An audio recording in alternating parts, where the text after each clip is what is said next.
आप सभी के हृदय में विराजमान परमात्मा को मेरी राम राम। स्वामी विवेकानंद एक बात अक्सर कहा करते थे, श्रेयांसी बहुविघ्नानि, कि जो भी शुभ काम करने चलो, श्रेष्ठ काम,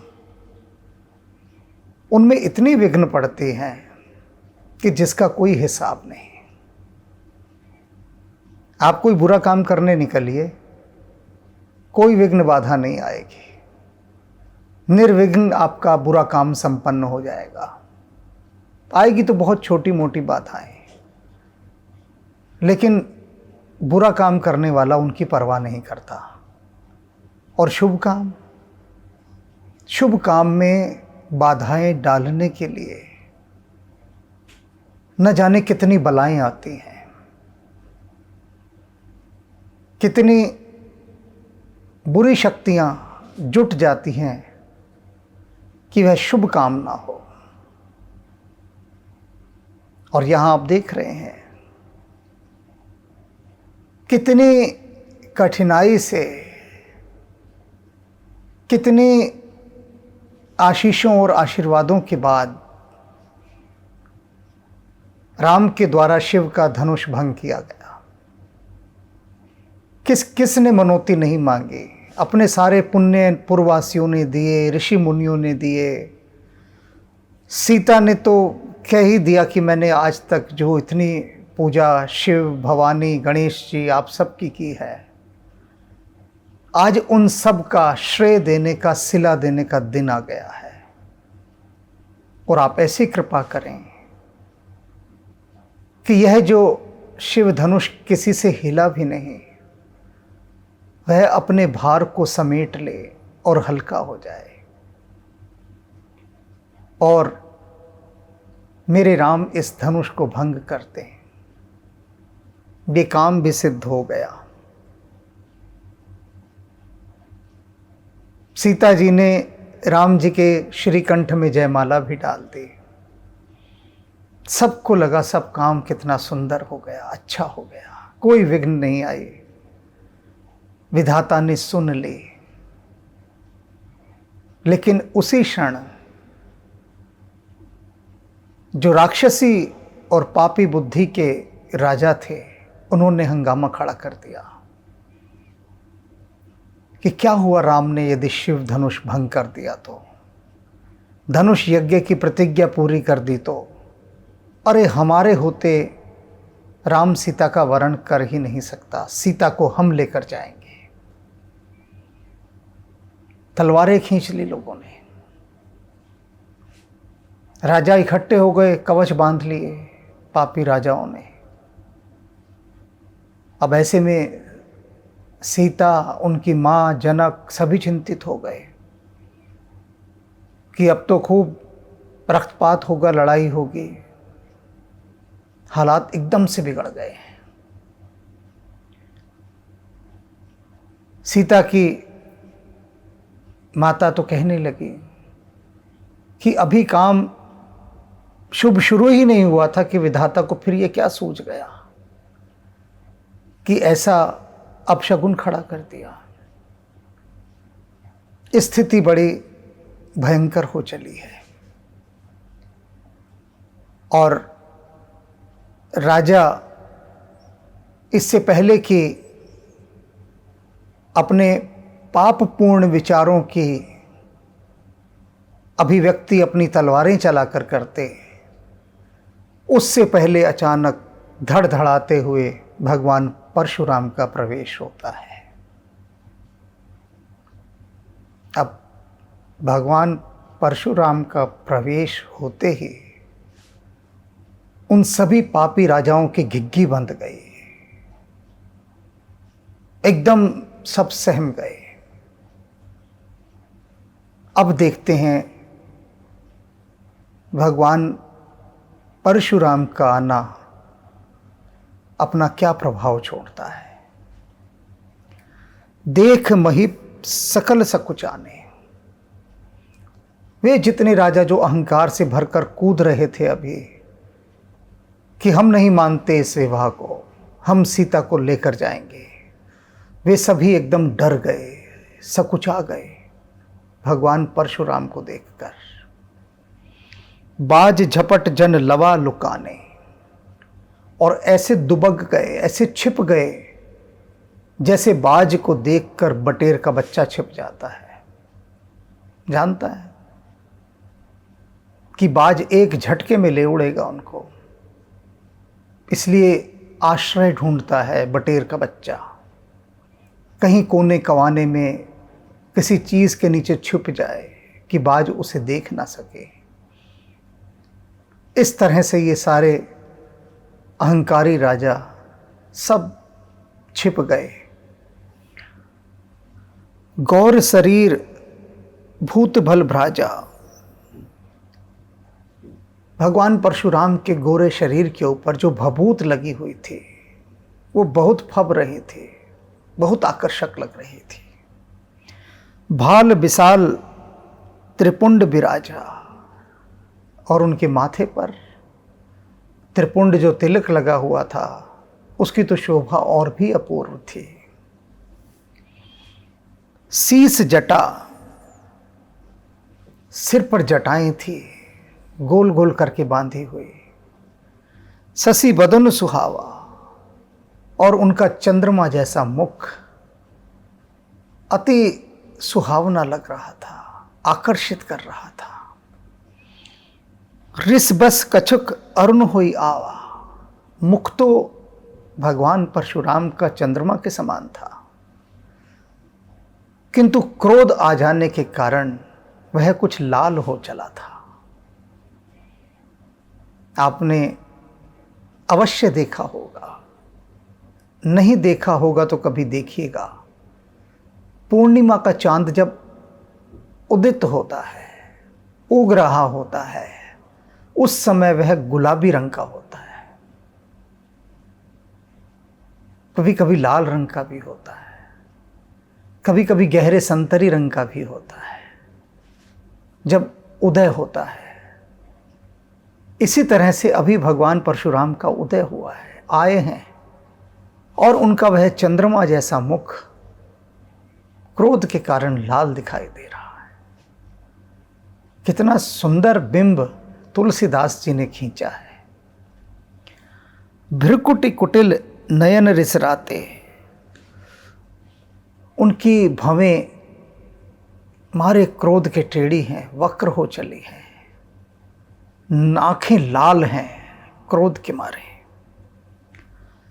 सहज हूं चितवन मन हूं रिसाते, और कहते हैं भगवान परशुराम यदि सहज हों यानी नॉर्मल हों बिल्कुल, और उस नॉर्मल वे में भी वो किसी को देख लें, सहज स्वाभाविक ढंग से भी वो किसी को देख लें, तो ऐसा लगता है जैसे कि मारे क्रोध के देख रहे हों। वृषभ कंध और बाहु विशाला, उनके कंधे बैल के समान पुष्ट हैं, और बाहु विशाला, और भुजाएं जो हैं वो बहुत विशाल हैं। यहाँ एक चीज़ देखिए, भगवान राम के लिए भी तुलसीदास जी ने इन्हीं पंक्तियों का उपयोग किया है जो परशुराम के लिए किया है। राम बहुत पुराना प्राचीन नाम है, राम से पहले भी राम का नाम है। परशुराम का मूल नाम राम ही था। फरसा रखने के कारण वे फरसे वाले राम कहलाने लगे। फिर उसका भी लघु रूप हुआ, शॉर्ट फॉर्म, परशुराम। जैसे भगवान श्री राम को कहेंगे धनुराम, धनुषधारी राम, तो ऐसे ही वे भी राम हैं, ये भी राम है, दोनों का एक ही नाम है। वे फरसे वाले राम हैं, ये धनुष वाले राम हैं। तो इसलिए दोनों के गुण भी एक जैसे हैं। यहाँ पर जो राम में गुण दिखाई दे गए हैं वही तुलसीदास जी ने यहाँ पर परशुराम जी में दिखाए हैं। चारु जनेऊ माल मृग छाला, और सुंदर यज्ञोपवीत धारण किया हुआ है, माला पहनी हुई है और मृगछाल है, हिरण की खाल उन्होंने पहनी हुई है। कटी मुनि बसन तून दुई बांधे, मुनियों वाले वल्कल वस्त्र धारण किए हुए हैं और 2 तरकस उन्होंने अपने साथ बांधे हुए हैं। धनसर कर कुठार कल गांधे, धनुष बाण धारण किया हुआ है कंधे पर और कुठार कुल्हाड़ा अपना फरसा रखा हुआ है। शांत वेश करनी कठिन, बरनी न जाई स्वरूप। जो वेश है भगवान परशुराम का, कह रहे हैं वेश बिल्कुल शांत है, ऋषि मुनियों वाला वेश है, किंतु करनी कठोर, कार्य उनके बड़े भयंकर हैं, बहुत कठोर हैं। उनके रूप में और उनके कार्यों में कोई मेल नहीं है, दोनों विपरीत हैं। ऋषि मुनि सामान्यतः भीरू, निरीह और कातर होते हैं, दीनहीन होते हैं, किंतु यहाँ बिल्कुल उलट बात है। ये मुनि वैसे नहीं है। भगवान परशुराम का जो वेश है वह है तो मुनियों वाला, लेकिन कार्य बड़े कठोर हैं। बरनी न जाई स्वरूप, और उनके स्वरूप का वर्णन नहीं किया जा सकता भगवान परशुराम के। सब कुछ अनोखा है उनका, भिन्न है, जो वर्णनीय नहीं है, अपूर्व है। ऐसे ऋषि खोजने दुर्लभ हैं जैसे भगवान परशुराम हैं। ये अपने आप में एक ही हैं और अनोखे हैं, दिव्य हैं। धर मुनि तन जनु वीर रस, आए हूं जहां सब भूप। कैसा लग रहा है भगवान परशुराम का इस राजाओं की सभा में आना, जैसे कि जो वीर रस है साक्षात शरीर धारण करके आ गया है, वीर रस। और शरीर भी उसने किसका धारण किया? मुनि का। बड़ी विचित्र बात है। किसी राजा का, किसी योद्धा का, किसी क्षत्रिय का वेश धारण करके आता वीर रस तो बात कुछ जमती थी, समझ में आती थी, किंतु यहां तो बात बड़ी बेबूझ हो गई है, रहस्यात्मक हो गई है, समझ से पार हो गई है। वेश मुनि का और प्रतिमा साक्षात वीर रस की। कैसे भगवान परशुराम के स्वरूप का वर्णन कोई कर देगा? न भूतो न भविष्यति, न पहले कभी ऐसा हुआ और न भविष्य में कभी ऐसा दिखाई देना संभव है। किंतु भविष्य में ऐसा दिखा था। गुरु गोविंद सिंह जी महाराज बिल्कुल जैसे साक्षात भगवान परशुराम ही उतर आए हों। सन्यासी हैं, मुनि हैं, गुरुजन हैं, लेकिन योद्धा है।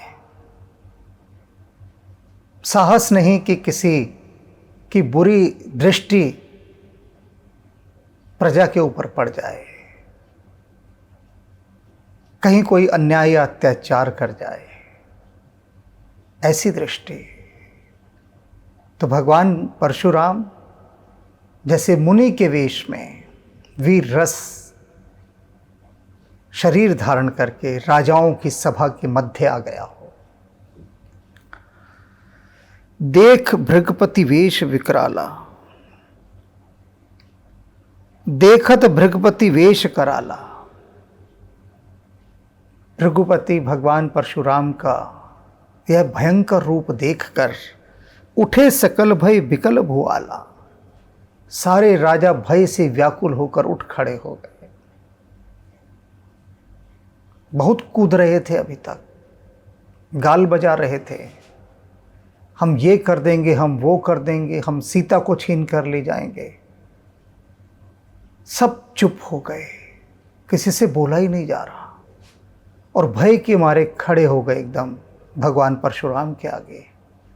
और क्या करने लगे? पित समेत कह कह निज नामा, लगे करण सब दंड प्रणामा। आते हैं भगवान परशुराम के पास एक एक करके, अपने माता पिता का नाम लेते हैं, माँ बाप का नाम बताते हैं, जी मैं फलाना ढिमकाना राजा, ये मेरे माँ बाप का नाम है और मैं आपके चरणों का दास हूँ।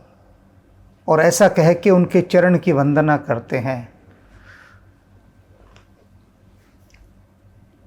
जेहि सुभाए चित्त वहीं हित लागे,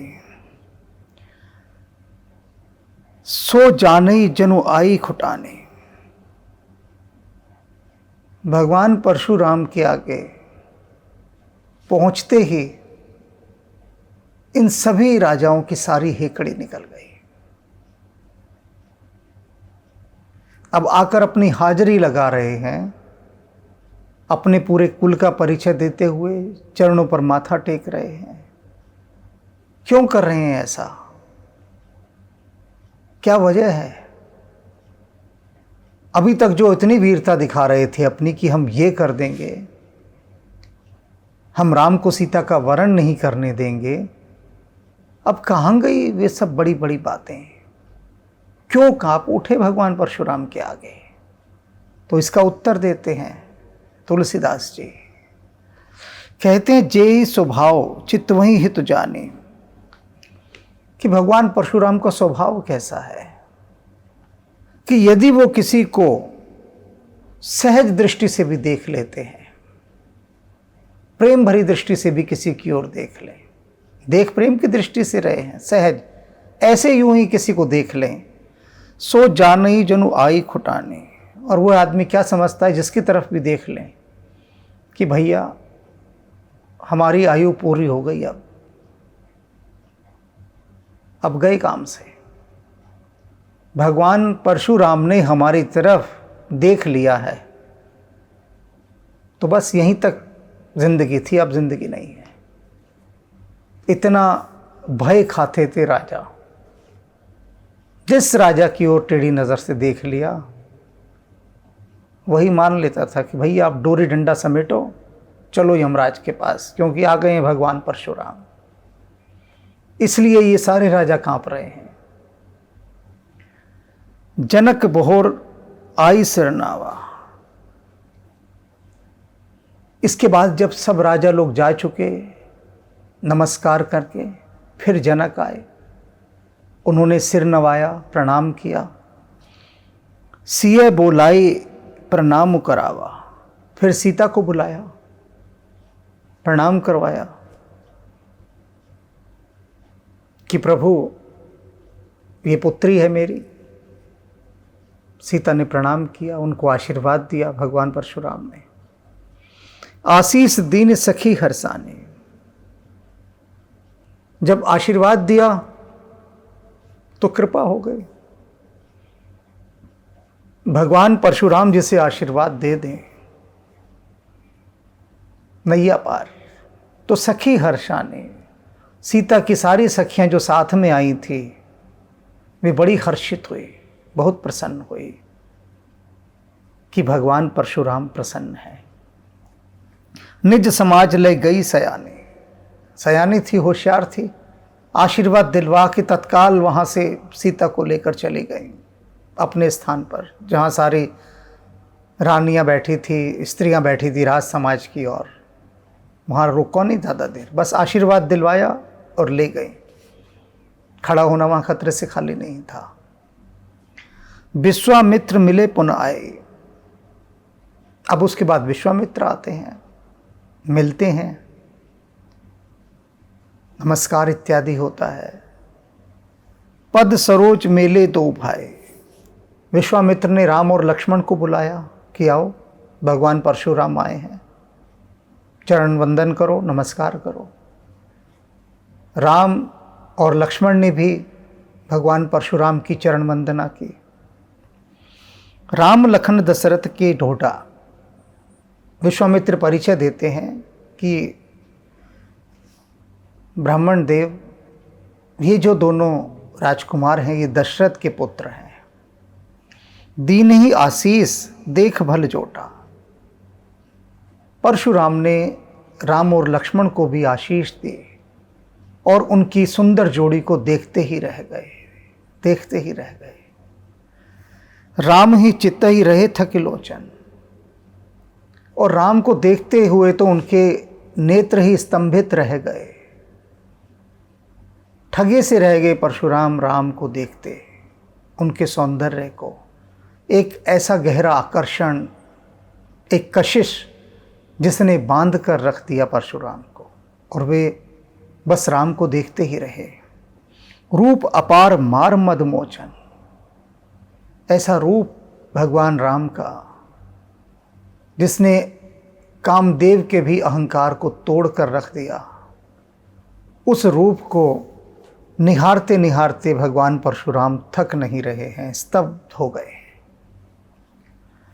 बहुर बिलोक विदेशन कहूँ कहा अति भोर अति भीर, पूछत जान अजान जिम व्यापहु कोप शरीर। फिर क्या करते हैं, इधर उधर सब देखा भगवान परशुराम ने। बहुर बिलोक विदेशन कहूँ, और फिर जनक से कहते हैं, पूछते हैं बहुत भोले बनकर, कहा अति बहुत भोले बनकर, पूछत जानी अजान जिम व्यापहु कोप शरीर। और कहते हैं कि जो भीड़ यहाँ पर इकट्ठी है इतनी, ये किस कारण से है मुझे बताओ। सब पता है उनको। काहू अति भीड़, ये इतनी भीड़ क्यों है यहाँ पर। जनक से पूछते हैं बिल्कुल भोले और अनजान बनकर, जबकि वे सब कुछ जानते हैं यहाँ क्यों भीड़ है, किस कारण से है, क्या क्या घटा है यहाँ पर, सब पता है उन्हें। फिर भी जनक से पूछ रहे हैं, कारण बताओ।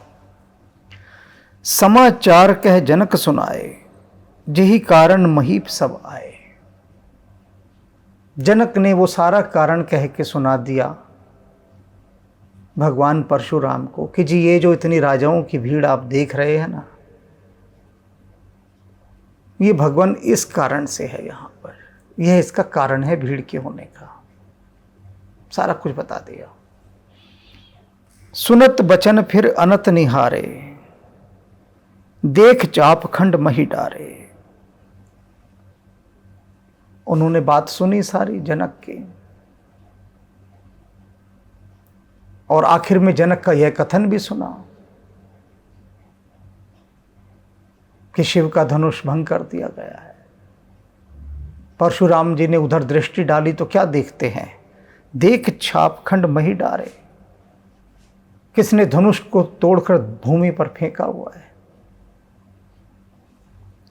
अतिरिस बोले बचन कठोरा, बस फिर क्या था। धनुष को इस प्रकार से पड़ा हुआ देखकर दो खंडों में परशुराम जी का तो पारा सातवें आसमान पर चढ़ गया, बहुत कठोर हो गए। और कठोर वचन के साथ क्या बोले, कह जड़ जनक धनुष का ही तोड़ा। कि ये मूर्ख जनक,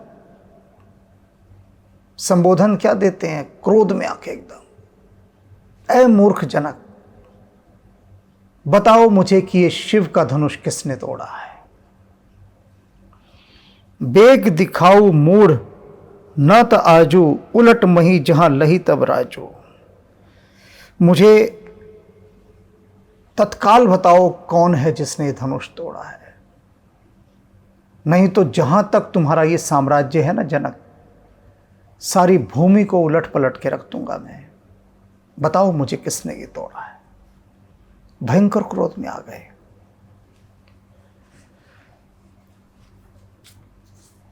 अति डर उतर देत नृप नाहि।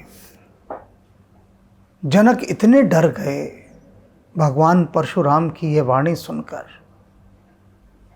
कि उनसे उत्तर देते ही नहीं बन रहा था, कैसे उत्तर दे दें? अगर वे कहते हैं कि ये जो दशरथ का पुत्र राम खड़ा है ना आपके सामने भगवान, इसने धनुष तोड़ा है, कैसे कह दें? अपने दामाद को मृत्यु के मुख में कैसे धकेल दें? बोलती बंद हो गई, बोला ही नहीं गया कुछ। कुटिल भूप हर से मन माहे। और जनक की ऐसी दशा देखकर जो पापी राजा थे वे बड़े प्रसन्न हो गए, बहुत प्रसन्न कि अच्छा हुआ, चलो जो काम हम करने निकले थे अब ये भगवान परशुराम सब निपटा देंगे। ये जो शिव का धनुष भंग किया और भगवान परशुराम क्रोध में भरकर आ गए, हमारा काम तो अब यही कर देंगे, यही निपटा देंगे इन सबको, हमारी अब आवश्यकता ही नहीं। बड़े प्रसन्न थे पापी राजा। सुरमुनि नाग नगर नर नारी, सोचे ही सकल त्रास और भारी। वे तो प्रसन्न हो गए, लेकिन मिथिलावासी, ऋषि मुनि, देवता, नाग, किन्नर, ये सब सोचे ही सकल त्रास अति भारी, बहुत अधिक डर गए, बहुत चिंतित हो गए। उनका हृदय अपार चिंता से भर गया कि यह क्या हुआ। भगवान परशुराम तो उसको खोज रहे हैं जिसने धनुष भंग किया। ये तो बात बिगड़ गई, बुरी तरह से बिगड़ गई। मन पछतात सिय महतारी। और सीता की जो माँ है वे तो बहुत पछता रही हैं, बहुत दुख पा रही हैं ये सारा दृश्य देखकर। विधि अब संवरी बात बिगारी। और क्या कह रही हैं, कितनी मुश्किल से, कठिनाई से यह बिगड़ी बात बनी थी कि धनुष भंग हुआ और सीता ने जयमाला श्री राम के कंठ में डाली। कितनी कठिनाई से ये बात बनी थी और अब विधाता ने भगवान परशुराम को भेजकर सारी बात फिर से बिगाड़ दी। तो सीता की माता जी अपार चिंता से घिर गई हैं। भृगपति कर सुभाव सुन सीता, अरद निमेष कलप संभीता। भृगुपति भगवान परशुराम का स्वभाव क्या है सारा संसार जानता है। उनके इस स्वभाव को याद करके सीता बड़ी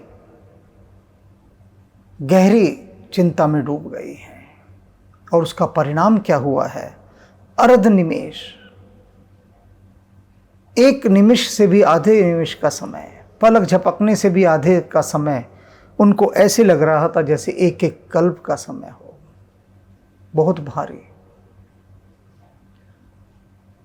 जो पहला था समय जिसमें सीता को एक निमिष का समय एक कल्प लग रहा था, अब आधे निमिष का समय एक कल्प लग रहा है। क्योंकि भगवान परशुराम नहीं है, वे साक्षात मृत्यु का देवता जैसे खड़ा है, मानने वाला नहीं है वो, क्योंकि सुनता ही नहीं वह किसी की, ऐसा देवता है। तब क्या कीजिएगा। तो उनके लिए तो जैसे कि आधा निमिष का समय भी कल्पों के समान हो गया। सभय बिलोके लोक सब, जान जान की भीर, हृदय ने हर्ष विषाद कछु, बोले श्री रघुवीर।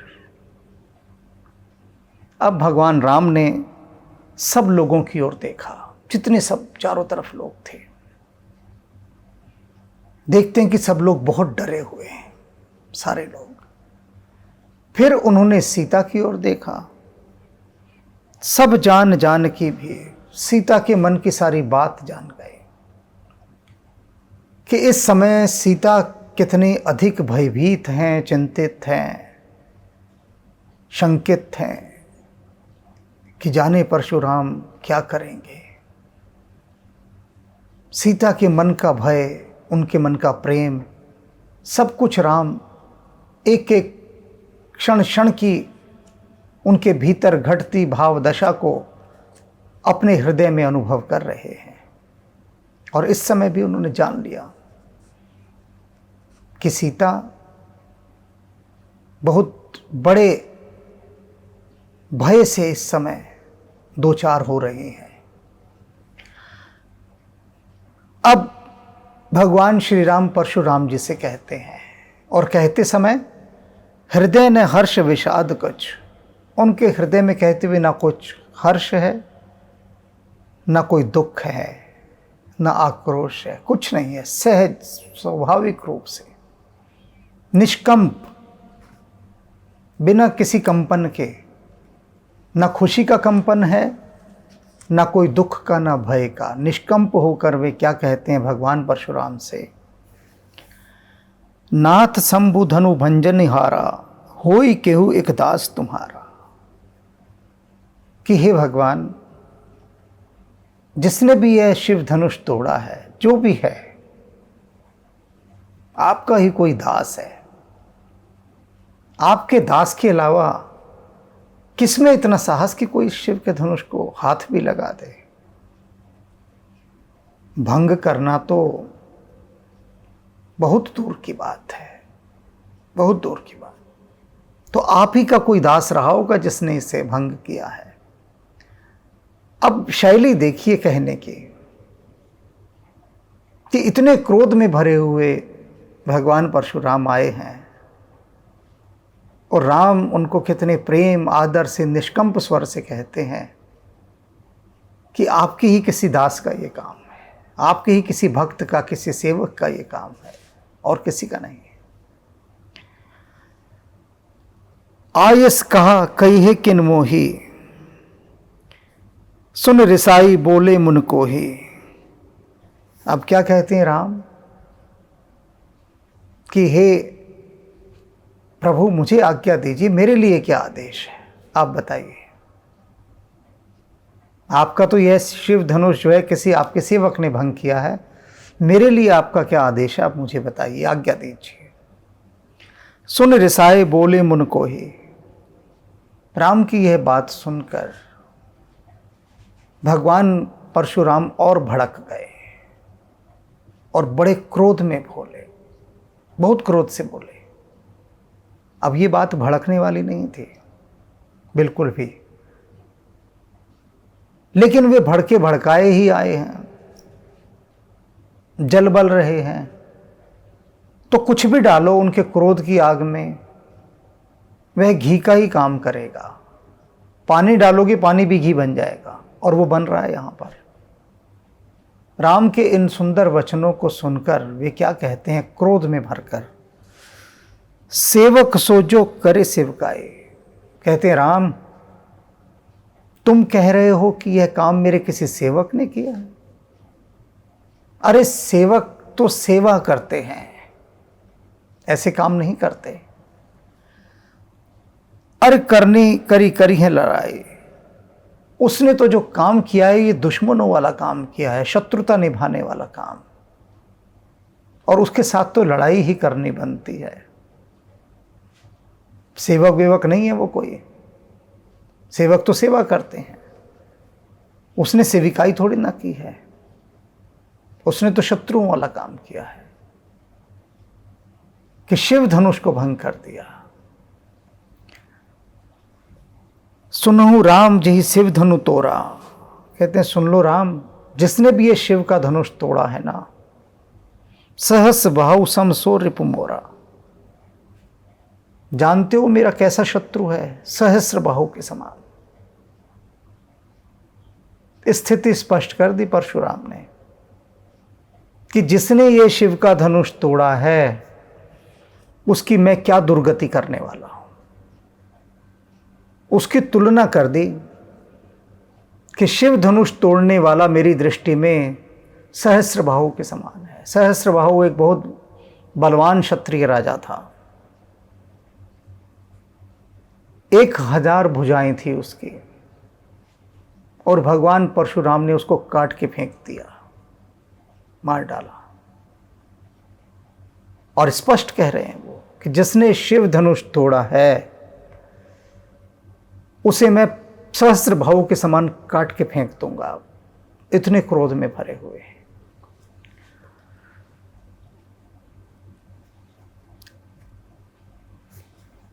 सो बिलगाओ बिहाई समाजा, कहते हैं अब सुन लो, जिसने शिव धनुष तोड़ा है वो इस भीड़ से अलग हटके खड़ा हो जाए, सामने आए मेरे।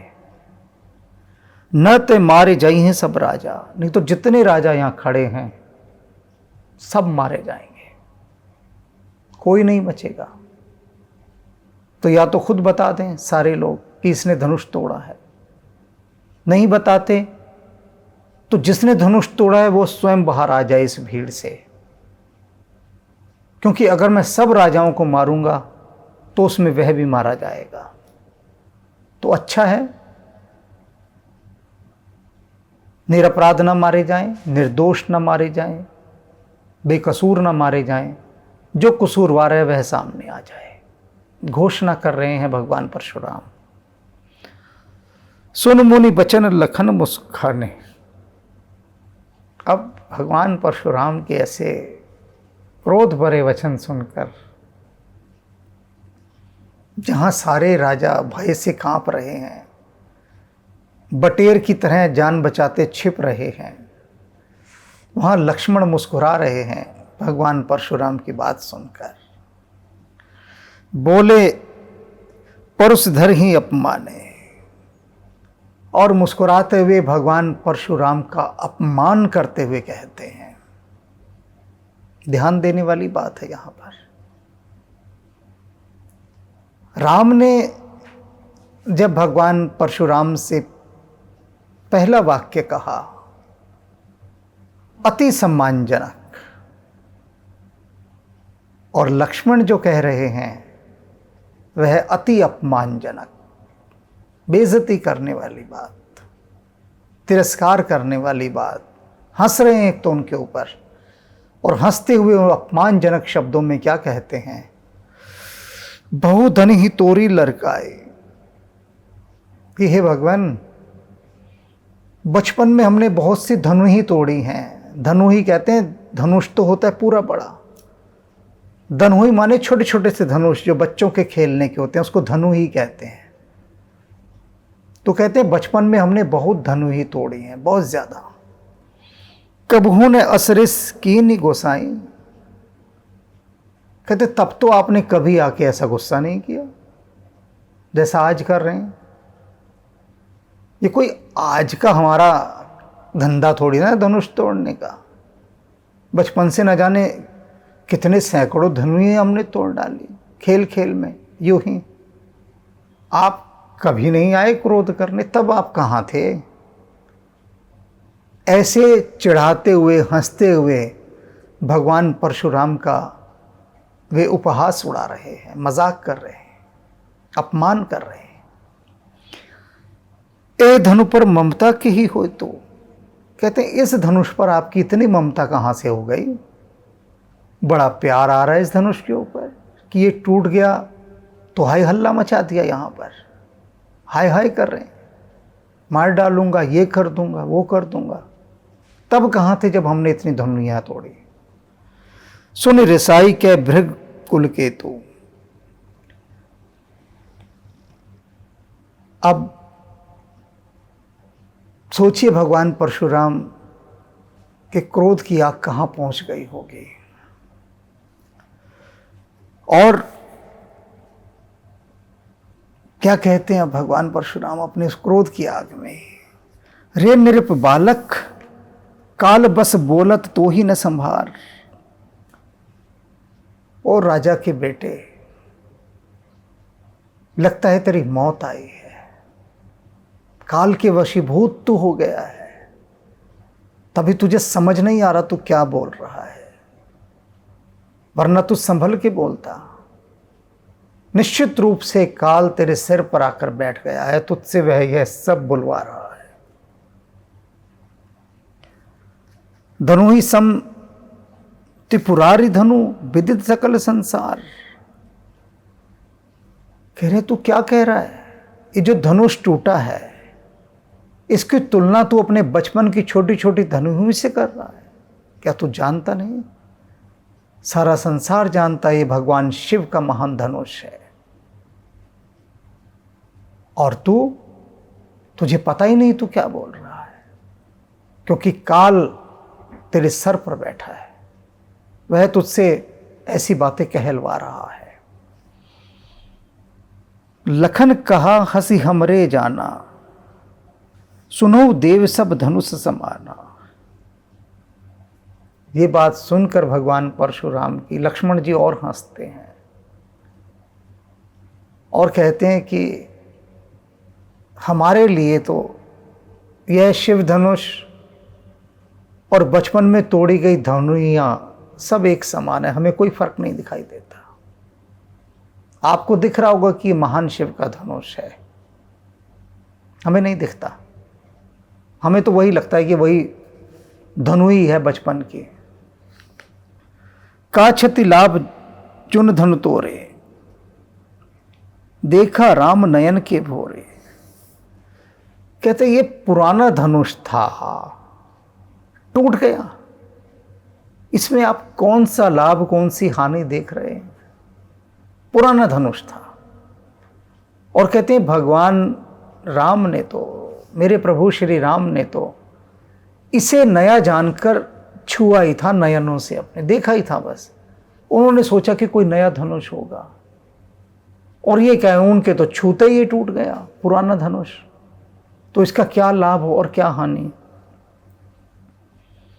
छुअत टूट रघुपति ने दोषो, उन्होंने तो कुछ किया ही नहीं, छुआ है बस, इसे छूते ही टूट गया, तो इसमें रघुपति का क्या दोष, राम का क्या दोष? कोई दोष नहीं। धनुष ही इतना पुराना था, बेकार हो चुका था, और बेकार धनुष के लिए आप व्यर्थ में इतना शोरगुल मचा रहे हैं। मुनि बिन काज करी हैं कतरोसो, और आप बिना किसी कारण के मुनि क्यों इतना रोष कर रहे हैं, क्यों गुस्सा कर रहे हैं? क्रोध का कोई कारण भी तो होना चाहिए, कोई कारण ही दिखाई नहीं दे रहा। एक पुरानी चीज, राम ने उसे छुआ, भर छूते ही वो टूट गई, कहां क्रोध करने का कारण है इसमें? आप व्यर्थ में क्रोध कर रहे हैं। बोले चितई परस की ओरा, रेसठ सुनी स्वभाव ने मोरा। भगवान परशुराम ने अपने परसे को देखा, ऐसे देखते हैं परसे को, और फिर लक्ष्मण की ओर देखकर कहते हैं अरे मूर्ख, तुझे मेरे स्वभाव का पता नहीं है क्या? ऐसी बात तू बोले जा रहा है, मेरे स्वभाव को नहीं जानता, और फरसे की ओर देखकर बोल रहे हैं। फरसे की ओर देखने का क्या मतलब है कि अब मैं इसका इस्तेमाल करूंगा। बालक बोल बध्यो नहीं तो ही, अभी तक कहते मैंने तुझे छोड़ा हुआ था, बच्चा समझकर कि बालक है, बोले जा रहा है, कोई बात नहीं, माफ किया था अभी तक मैंने। केवल मुन जड़ जान ही मोही, और क्या तू मुझे निरा जड़ मुनि जानता है जो तू इतनी व्यर्थ की बातें कह रहा है? तू क्या समझता है कि मेरे अंदर बल नहीं है? मैं ऐसे ही उन डरपोक मुनियों के समान हूं, जिसे जो भी आकर कोई कुछ कह जाए और मुनि डर के मारे कांपता रहता है। मैं वैसा मुनि नहीं हूं, जड़ मुनि। तू समझता नहीं है मुझे क्या? बाल ब्रह्मचारी अति को ही, मैं बचपन से ही बाल ब्रह्मचारी हूं और बहुत क्रोधी हूं मैं। विश्व विदित क्षत्रिय कुल द्रोही, पूरा संसार जानता है, काट काट के फेंक दिया है मैंने क्षत्रियों को। दुश्मन हूं मैं क्षत्रियों का, और तू भी क्षत्रिय है, और तू समझ नहीं रहा इस बात को। भुजबल भूमि भूप बिन कीने, और कह रहा है मैंने अपनी भुजाओं के बल पर, भगवान परशुराम कहते हैं अपनी भुजाओं के बल पर इस धरती को न जाने कितनी बार राजाओं से विहीन कर दिया है, क्षत्रियों से रहित कर दिया है, काट काट कर फेंक दिए मैंने क्षत्रिय, न जाने कितनी बार, एक बार नहीं। विपुल बार मही देवन दीने, और उसके बाद उन धरती को, उस ज़मीन को जो उन क्षत्रिय राजाओं को मारकर मिली थी, मैंने ब्राह्मणों में बांट दी। सहस्र बाहु बुध छेदन हारा, परसु बिलो की महिप कुमारा। कि राजा के बेटे, इस फरसे की ओर देख, यह वही फरसा है जिसने सहस्र बाहु की हजारों भुजाओं को काट कर फेंक दिया। मात पित ही जन सोच बस, करसी महिप किशोर। कहता है तू अपने माता पिता को क्यों इतनी चिंता में डालता है? तू मारा जाएगा तो तेरे माता पिता दुख को प्राप्त होंगे। गर्भन के अर्भक दलन, परसु मोर अति घोर। और तू जानता नहीं मेरा फरसा कितना खतरनाक है कि गर्भ के अंदर जो भ्रूण होते हैं वे तक इस फरसे का आना सुनकर मर जाते हैं, और तू किस ढंग से मेरे से बात कर रहा है?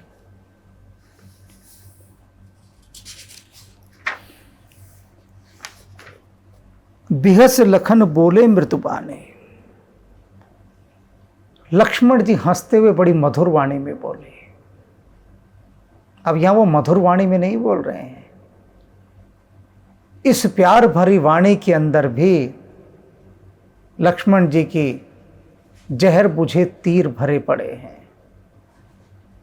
लक्ष्मण जितना मधुर बोलेंगे उतना जहरीला विषाक्त लगेगा भगवान परशुराम को, क्योंकि लक्ष्मण चला ही व्यंग्य के बाण रहे हैं, कटाक्ष के तीर छोड़ रहे हैं, विष बुझे वाणी के बाण छोड़ते जा रहे हैं भगवान परशुराम की तरफ। तो अब जो मधुर वचन में लक्ष्मण जी कहते हैं हंसते हुए, अहो मुनीस महाभट माने। कहते हैं अहो हे मुनि महाराज, क्या बात है, महाभट माने, आप तो अपने आप को बड़ा भारी योद्धा सिद्ध कर रहे हैं।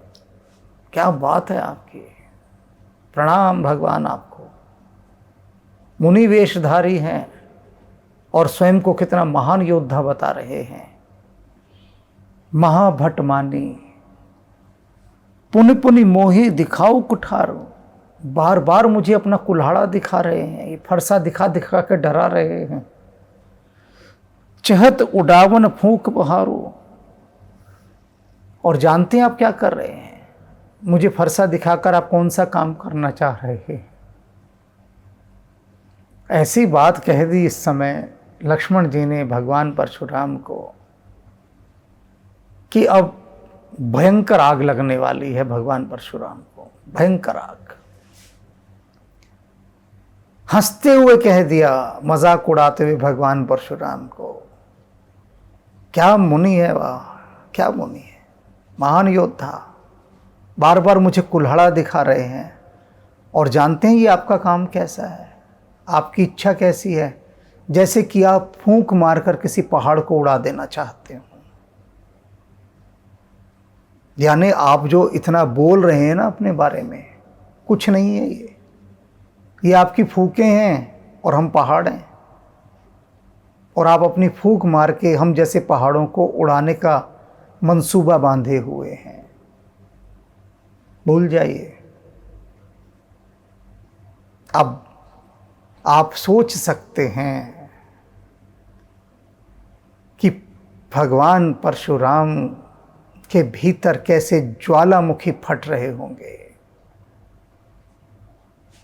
भीतर का लावा दहक दहक कर बाहर उछाले मार मार कर आना चाह रहा होगा। और सारे राजा इस समय बहुत प्रसन्न हो रहे होंगे कि अच्छा है लक्ष्मण और बोले ऐसा। जितना अधिक लक्ष्मण ऐसा बोलेगा उतना अधिक सर्वनाश भगवान परशुराम करेंगे, उनका कहर बरसेगा। वे बड़े प्रसन्न हैं। और अब देखते हैं भगवान परशुराम अपना कौन सा रंग दिखाते हैं। अब कौन सा रूप दिखाते हैं अब। भगवान परशुराम की जय हो। खरुबर देखी विकलपुर नारी, सब मिली देहि मई पनगारी। तेहि अवसर सुनि शिव धनु भंगा, आयो भृगुकुल कमल पतंगा। देखी महीप सकल सकुचाने, बाज झपट जनु लवा लुकाने। गौरी शरीर भूति बल भ्राजा, भाल विशाल त्रिपुंड विराजा। शीस जटा शशि बदन सुहावा, रिसबस कछुक अरुण होई आवा।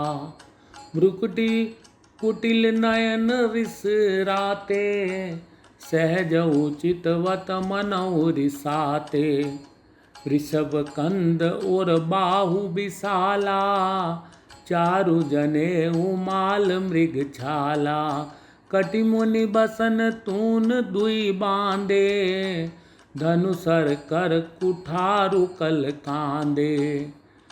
शांत वेशु करनी कठिन, बरनि न जाई स्वरूप। धरि मुनि तनु जनु वीर रस, आयो जय सब भूप। देखत भृगुपति वेशु कराला, उठे सकल भय बिकल बुआला। पितु समेत कही कही निज नामा, लगे करन सब दंड प्रणामा। जेहि सुबाए चित वही तु जानी, सो जानई जनु आई खुटानी। जनक बहोरी आई सिरुनावा, सिए बुलाई प्रणाम करावा। आशीष दीन सखी हर्षानी, निज समाज ले गई सयानी। विश्वामित्र मिले पुनियाई, पद सरोज मेले दऊ भाई। राम लखन दशरथ के ढोटा, दीन आशीष देखी बल जोटा। रामई चितई रहे थकी लोचन, रूप अपार मार मद मोचन। बहुरी बिलो की विदेह सन, कयौ का अति भीर। पूछत जानी अजान जिमे, व्यापौ कोपु शरीर। समाचार कही जनक सुनाए, यही कारण महीप सब आए। सुनत बचन फिरी अनत निहारे, देखे चाप खंड मई डारे। अतिरिस बोले वचन कठोरा, कहु जर जनक धनुष कै तोरा। बेगी देखाऊ मूर न त्याजू, उलटऊ मई जय लई तव राजू। अति डरो उतरू देत निपुनाही, कुटिल भूप हर से मन माही। मुनि नाग नगर नर नारी, सोचई सकल त्रास उर भारी। मन पछिताति सिय मैं तारी, विधि अवसवरी बात बिगाड़ी। भृगुपति कर सुबाहु सुनि सीता, अरद निमेष कलप सम बीता। सब बिलो के लोग सब, जानि जान की भीरू। हृदय न हरस विषाद कछु, बोले श्री रघुबीरू। नाथ शंभु धनु भंज निहारा, होई केहू एक दास तुम्हारा। आयुष कहा कही किन मोही, सुनि रिसाई बोले मुनि कोई। सेवक सोजो करे सेवकाई, अरि करनी करि करई लड़ाई। सुनऊ राम जय शिव धनु तोरा, सहस बाहु सम सोरि पुमोरा, सोबिल गाऊ बिहाई समाजा, नाता मारे जय है सब राजा। सुनि मुनि बचन लखन मुस्काने, बोले पर सुधरई अपमाने, बहु धनु ही तोरी लड़काई, कबहु न असिरिस कीनि गोसाई। एहि धनु पर ममता के हेतु, सुनि रिसाई कै भृगुकुल केतु।